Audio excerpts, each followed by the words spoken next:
Oh, hi. I'm back after a long, has it been 3 months, 2 months? Gosh, I don't even know. It says the last video I uploaded was 2 months ago, but I do feel like it's been 3 months. And the reason I know that is because I'm pregnant. It's been quite a time the past few months. My husband and I, we got pregnant, and the excitement of that, along with, nausea, brain fog, giving up coffee for a few weeks, it all kind of accumulated to this intense reading slump. And I mean, the biggest reading slump I've had in a few years. So I was having the best reading year, and then I got pregnant, and then all of a sudden my brain just stopped taking in books, or I was taking them in, but I just wasn't enjoying them. It was just sort of, I guess I had, it's the most intense time of life. You have so much going on in your head, and you just don't really have, I didn't really have any space for taking in new words and new stories. So that was a really strange time. And it also came, at a point where I just started this booktube channel. It was going really well, and I was loving making these videos for you guys, and I was loving reading as much as I could and talking about it, and I was excited about it. And then it was like I just hit a wall. The good news is I'm in the second trimester now, and I have lost most of that brain fog. I don't feel like I am as on top of my game as I was before getting pregnant, but I definitely feel like I'm becoming myself again. I've read a few books in the past few weeks, and I'm back on track. So I thought, it's time to start filming again, even if it's not as much to talk about as it was before. It's something, and I like sharing, and I like having this space to sort of verbally get out my thoughts and feelings about the books I've been reading and communicate with all of you. And so I'm glad to be back, and I hope you enjoy. So first up, I am going to just go through a few of the books that I have read in the past few months, starting from the point where I became pregnant, found out I was pregnant, and the reading lull sort of began from that point. So the first book I'm going to talk about is the book that I picked up in, I'm going to say June, July, August, September, October. No, maybe July. Either way, this book I was really looking forward to, and I was kindly sent a copy by Scribe, and I started reading it thinking I'm going to read this straight away so that I can review it for the release date. I was absolutely loving it. I went to the launch. Oh, I should tell you what it is. So it's Beautiful Revolutionary by Laura Elizabeth Willett. She's an amazing writer. I've recently met her, and she's such a wonderful human. She's really interesting. She has done so much research for her books, both of her books that I've read. This is heavily factual. Like, it is fiction. It's historical fiction. It's based on the Jonestown cult. It's actually based on the people of the People's Temple within the cult. So rather than focusing on Jim Jones himself, which is what most of the media stories focus on and have done in the past, Laura has chosen to focus on the people outside of Jim Jones. So the people whose lives were basically destroyed by this cult, and what was going on in their heads and what was going on in their lives at the time. And while obviously it's fiction mostly, because you can't exactly know exactly what people are thinking, etc. Some people even argue that memoir is technically fiction, because how can we rely on our memories? This is so heavily factual that, she's done just such an amazing job with the research. So getting back to my reading lull, I started this book before I found out I was pregnant. I got halfway through it. I was loving it, devouring it. Every sentence is beautifully crafted. And then the brain fog hit, and it was like, no hard feelings against this book, because it's absolutely not the book's fault. It was literally just my brain at the time, as I experienced with everything else I read. I'm just going to pop this down. I got about halfway through the book, and then I hit about 5-6 weeks pregnant and found out I was pregnant, and I couldn't take it in anymore. It was like everything I read, you know how some people say they can't read because they don't take in the words and they get distracted? That's never been me, but this was me all of a sudden. And it was really sad because I was loving this book and I really wanted to finish it and discuss it, and because of that I just decided I'm not going to ruin this book by forcing myself to read it when I'm in a really bad space. So I put it away, and I didn't finish it until 2 weeks ago. I picked it up again, and there was about a 2-month gap in between readings, so I did fall away from the story a bit. It did take me a while to get back into it, but all in all, it was an incredible book. Laura is just a brilliant writer, especially for her age. I mean, I guess anyone who's my age, I think they are outstanding, because I've never done anything as amazing as this, but she really is a fantastic writer. Each sentence is just so well crafted, as I've said before. Yeah, she creates a really good sense of space and sense of atmosphere, and also personality. Each personality is quite strong and vivid. It's almost as if you feel like you know the people in the book. So I do highly recommend it for anyone who is interested in the Jonestown cult, who is interested in historical fiction in general, or cults, or the 60s, the 70s, you know, those sort of free-loving times. That's definitely a heavy theme within this book because of the era that it was all happening. Yeah, so that was the first book I finished out of my reading lull because no, it wasn't. Actually, that's a lie. This was the book that I was reading when my reading lull began, and it's not the book's fault. But yeah, it did make me struggle to rate it because I'm so confused about where my head was at in the middle. So I'd like to reread it again one day when I'm not in such a weird headspace, so I can take it in wholly within like a week or two rather than with this huge gap in the middle. But yeah, amazing new release from Laura Elizabeth Willett. Grab yourself a copy.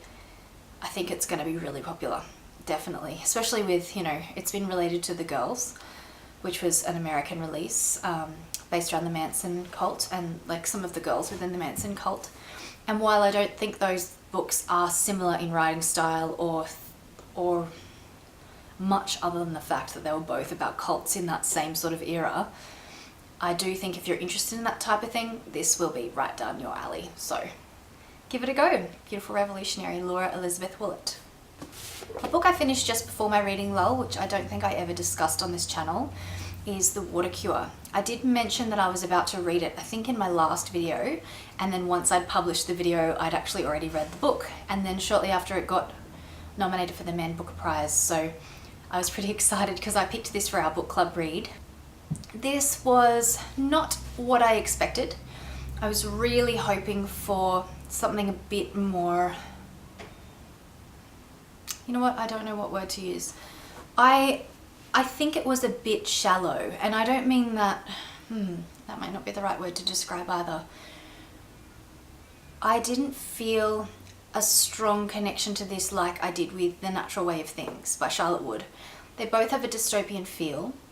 This book has been related to the Virgin Suicides, and I can see why. It's got that sort of melancholic female sisterhood, you know, obsession with men and rules and sort of, yeah, controlling sort of scenario with their parents. And it's a really good book, but it definitely wasn't one of my favorites. I ended up giving it 3 stars. I think it's a great debut. I think she's done an excellent job. Yeah, that's pretty much all I have to say about it. It's quite a middle of the road book for me, and they're kind of difficult to talk about, those ones, because you don't feel passionately about them either way. So it's sort of just like, yeah, it was good. That's really all I have to say. I'd like to know what you thought if you did read The Water Cure. One of the books I was reading throughout my lull, amongst other pregnancy books, because that's all I could really take in at the time, was Museum of Words by Georgia Blaine. This is an Australian writer who wrote Between a Wolf and a Dog, which is one of my favourite fiction novels. This book was written throughout her fight with, should I say fight? throughout her experience with brain cancer. And it's quite a tough read. It's, you know, and I mean tough in terms of the emotional aspect of it. I think it's very easy to read and it's beautifully written. Yeah, it's a breeze to read this book really, but it's got heavy subject matter, and it was something that I was able to read while I was going through a reading lull because it wasn't too complicated. She was actually struggling with verbs. She was struggling with vocabulary and putting sentences together at the time. So because of that, it's sort of a slowly but well constructed non-fiction book, which was, I just found it really quite easy to read while I was in that state. It was also really sad. It made me quite teary, especially being in your first trimester of pregnancy. But it was beautiful, and really I couldn't fault it, and I definitely will read it again in the future. Really sad loss, Georgia Blaine. I think she was definitely one of Australia's best female writers of the time. I've really loved everything of hers that I've read. So yeah, highly recommend this, Museum of Words by Georgia Blaine. Another book I read just before my reading lull is Pink Mountain on Locust Island. This is a book that was nominated for the Readings Prize. And this is a debut from Jamie Marina Law in Australia. Brow Books publish Australian authors. She was very young. I was absolutely blown away when I found out her age, and that made me appreciate the book even more. I think, again, it was good. It was a good book.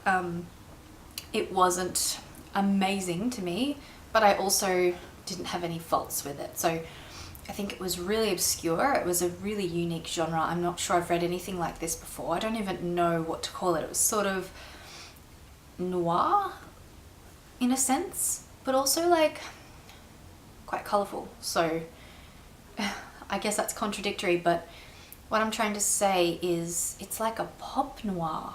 Is that a thing? Maybe we'll make it a thing, pop noir. It was bizarre. It was quite, I didn't enjoy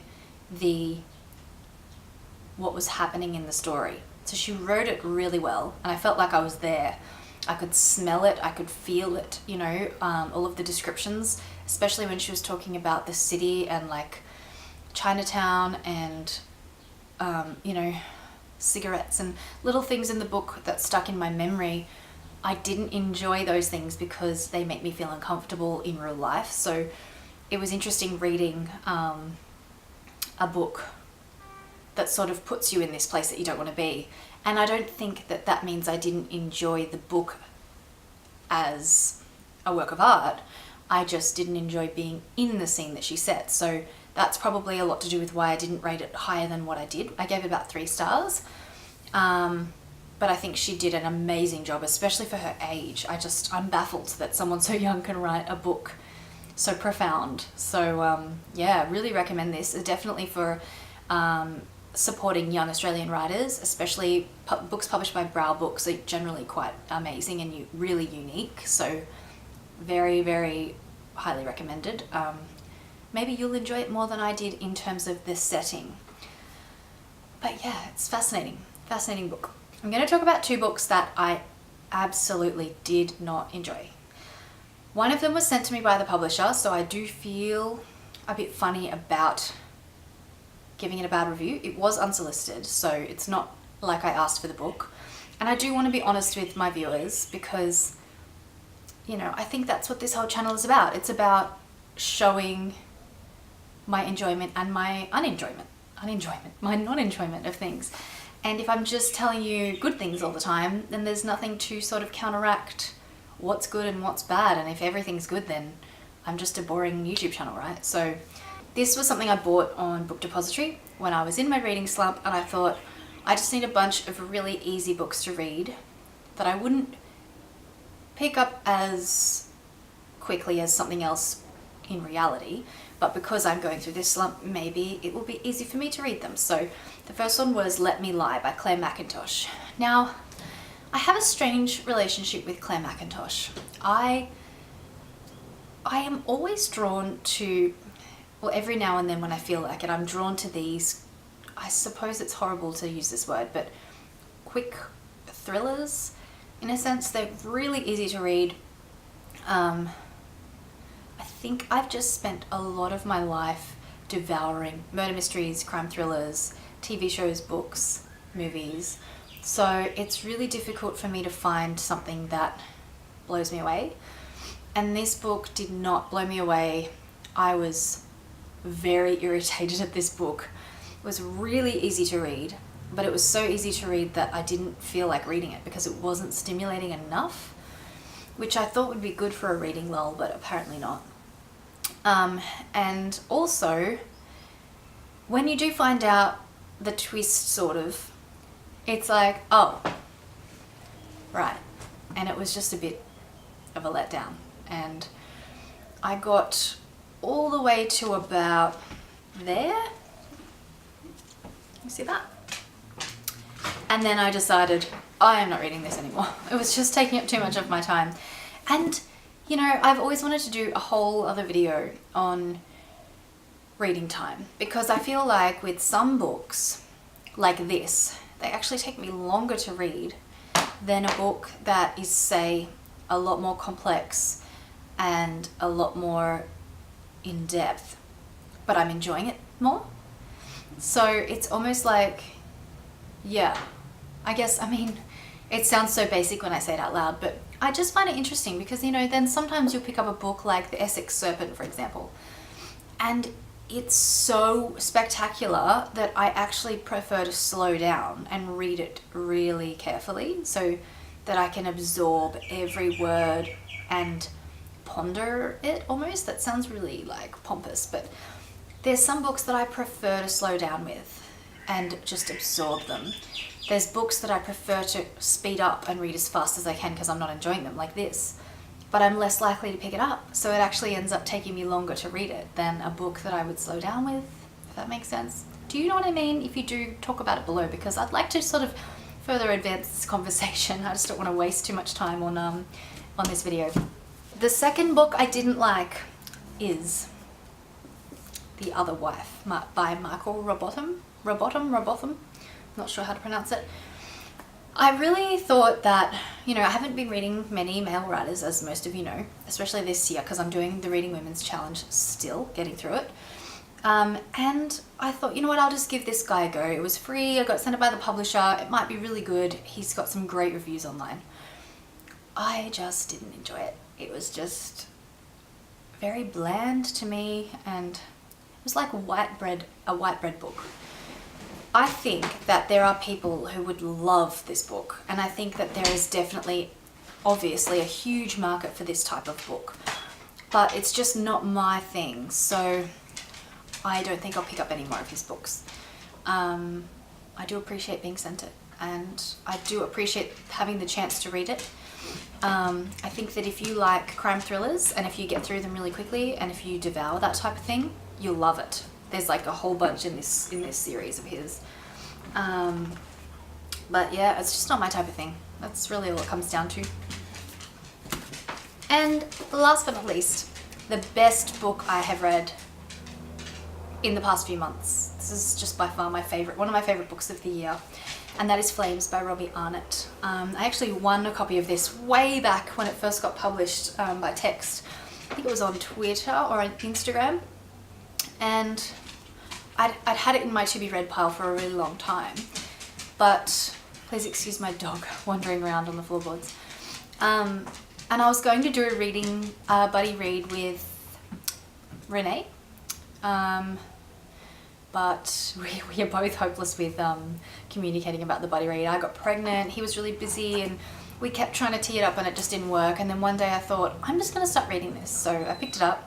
And oh my god, it blew me away. I didn't expect to love it as much as I did. Low expectations is always a good thing. I didn't know a lot about it, but yeah, it really knocked my socks off. It was the most vivid Tasmanian landscape descriptions I've ever heard. It was immaculate. There's stories in here that I never thought I would enjoy, like a story about a fisherman. That, to me, a story about a fisherman, if someone said, hey, read this book about a fisherman, I would generally just think, nah, it's not my thing. Well, the short story about the fisherman in this book has been embedded in my brain since I finished it, and I just freaking loved it. It was amazing. So visceral, like similar with the Jamie Marina Law book. I felt like I could smell the things that he was describing.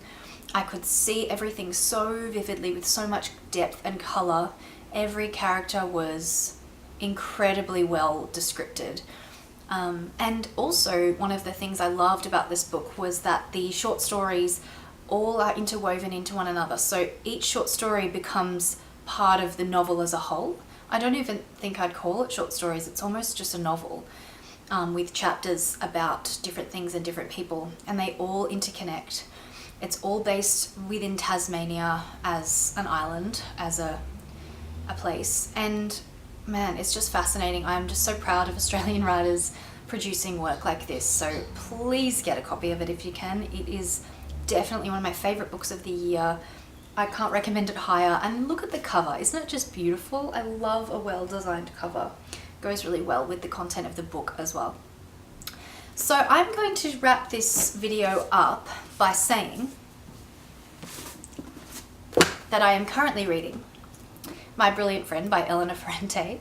This is hired from the library. This is just a random thing I decided to hire the other day. I thought, you know, I've been reading a bit on a whim since my reading slump has finished, and I'm enjoying this. It's really nice. It's a nice change compared to everything else I've been reading. I was a bit worried because of the high expectations from everyone that sort of loved this book.